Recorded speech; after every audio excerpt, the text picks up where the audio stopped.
Eu sou Leandro Viana e chegamos ao 8º episódio de Fundação, meus queridos. A terceira temporada está chegando ao fim e sim, cada episódio a gente está vendo assim, aos pouquinhos que estamos nos aproximando de uma grande batalha. E com vários arcos, com aquela tensão no ar, eu gosto disso assim, dos personagens refletindo, se reposicionando, fazendo escolhas. Então essa preparação de terreno em Fundação está muito bem construída. E claro, a gente vai ter que teoria sobre o Mulo, ou sobre quem é realmente aí o verdadeiro vilão da temporada. Vou falar da Gale e qual vai ser o plot twist que teremos assim para ela vencer essa batalha. Então, sem enrolação, aumenta o volume porque depois da vinheta eu vou te falar muitos outros detalhes desse episódio 8 de Fundação.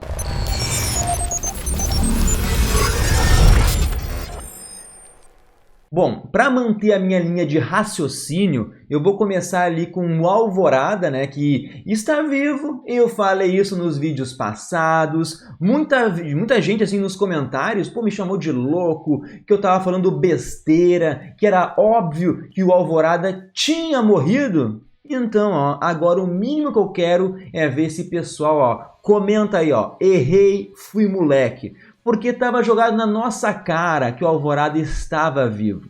Mas enfim, depois que ele foi ali ejetado, uma equipe do Mulo resgatou o Alvorada, porque ele está todo ferido. Por causa que, para manter ele o clone vivo, o traje extraía calor e energia das pernas dele. E aqui começam as teorias, meus queridos. Porque eu sei, vocês devem estar assim, pensando que pode ser um erro de roteiro, porque que os nanites eles deveriam curar, né, esses ferimentos aí. Mas muito bem, algo que a gente sabe é que a própria Demerzel, ela disse que assim, 12 segundinhos depois que o Alvorada estava no espaço, os nanites pararam de dar sinal. E pensando sobre isso, a minha teoria é que tudo isso faça parte de um grande plano da Gale, mas vamos aos pouquinhos aqui. A Gale sabe que o Mulo está desesperado assim, por informações sobre ela, sobre onde ela está. Então a Gale pode ter armado um plano para dar alguém muito importante, né? O Alvorada é o Império, mano. Então é alguém que vai assim, que não dá para ignorar, sabe? E ela sabe também que o Mulo vai vasculhar a mente dele em busca de informações.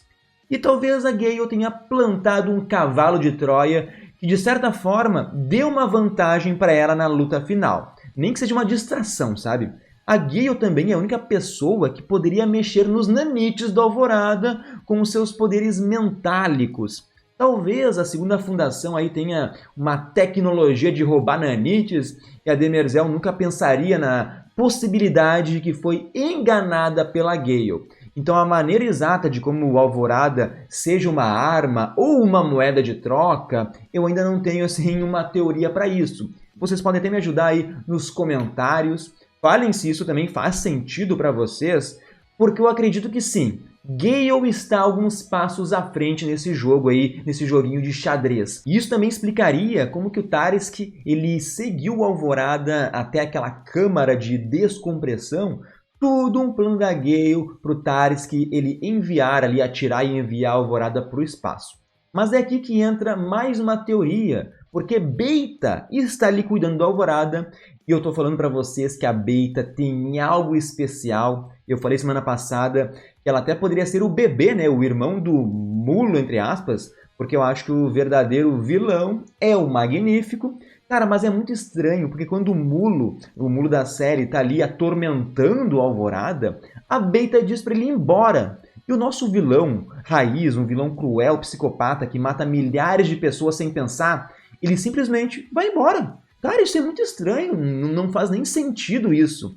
E agora, vamos para várias teorias de quem pode ser Beita. Porque beleza, ela pode sim ser uma mentálica, que usou os poderes no Mulo ali, mas semana passada eu falei que é bem provável que o Magnífico seja o grande vilão, né? Que ele manipula ali o Mulo. E caso a Beita não seja a irmã perdida do Magnífico, aquele bebezinho, eu acho que o Magnífico está apaixonado por ela. Ou está sendo só gentil com quem foi gentil de coração com ele. Talvez isso fez o Magnífico se importar com a Beita e influenciar o mulo, para que ele não consiga agir como um psicopata com ela, né? O maluco simplesmente ouviu a Beta e se mandou, tá ligado? Foi embora. Então o Magnífico pode ter mandado uma ordem de obediência. Mas uma outra possibilidade é que o próprio Magnífico tenha assumido a aparência da Beta. Porque desde o cofre do Seldon que a gente não vê o Magrão, tá ligado? Vamos pensar, quando o campo nulo lá do cofre foi ativado, ele viu o Toran perto dele e sabia que o Toran iria salvar a Beta em primeiro lugar. Então, basicamente, fez com que todos vissem ele como Beta e continuou nesse corpo porque também é mais fácil controlar, de influenciar as pessoas como essa jovem bonita aí. E ele tá ali, cuidando da Alvorada porque tem interesse em saber mais sobre o Império, se existe ali um plano da Gale, né, para destruir ele, sabe? Logo, essa é a teoria que Beta é o próprio Magnífico disfarçado. E uma última teoria sobre isso é que a Beta seja ali uma infiltrada da Gale, uma célula adormecida, uma mentálica que usou os poderes no mulo sem saber. E nesse caso a gente volta naquela ideia, né, que deve ter alguém infiltrado pela Gale. Cara, eu acredito muito que ela tem um plano, né, que vai ser mostrado semana que vem ou só no último episódio. E assim, se tu chegou até aqui, curtiu essas teorias, não custa nada, dá um like no vídeo, te inscreve no canal, ativa o sininho. Tudo isso para ajudar o Nerdverse. E voltando para a série, tivemos um duelo Seldon versus Mulo, onde a versão digital mostrou quem é que manda na porra toda, e até a ignorância do Seldon, né, sobre a Gale, sobre a segunda fundação, mantém o Mulo em desvantagem, né? E, cara, ele é um algoritmo criado para imitar a personalidade do Seldon e não tem medo de admitir que não é humano, né? Até chegou a ser patético a parte do Mulo tentando ali usar os seus poderes mentálicos em uma IA.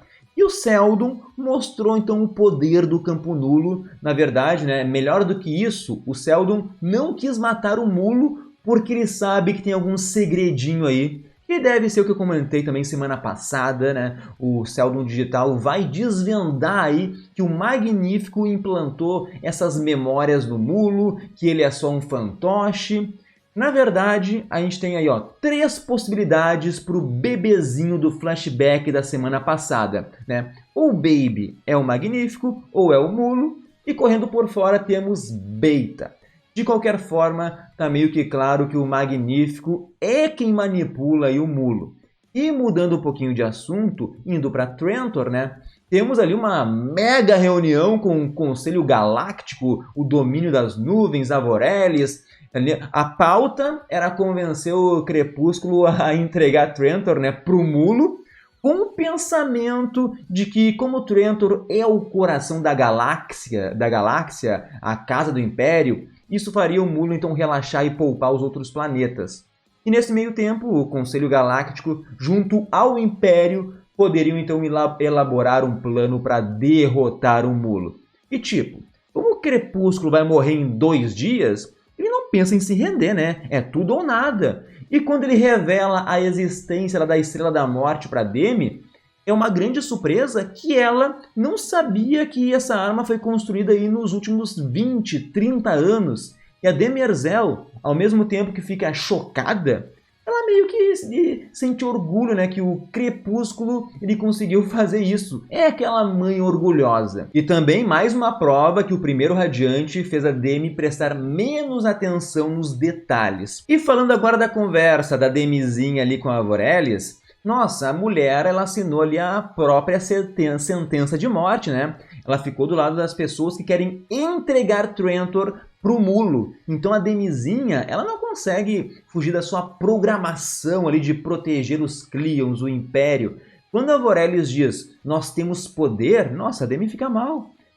A guria ali tornou o Luminismo, o planeta dela, uma ameaça à dinastia genética. Então, desse modo, a Demi Erzel apaga a memória da Avorelis, manda ela para casa. Eu ainda acho assim, ó, tenho certeza, vou arriscar aqui, que a Estrela da Morte vai ser usado no planeta dela. Vai ser usado também no Conselho Galáctico, lá no domínio das nuvens. Todos eles se voltaram contra o Império e agora vão deixar de existir. Ou talvez destruam apenas um lugar ali para botar medo e os outros dois se alinhem aos pensamentos do Império novamente. Então, ó, semana que vem veremos a Estrela da Morte em ação. E antes de falar do Irmão Dia, quero fazer um convite para todos vocês participarem do Clube Nerdverso. Temos planos a partir de R$ 4,90, onde talvez o melhor presente aqui é o nosso grupo do Whats, que vocês já entram a partir do primeiro nível e todo dia conversamos de séries, de filmes, do dia a dia, várias dicas. Lá vocês ficam sabendo em primeira mão muitas informações,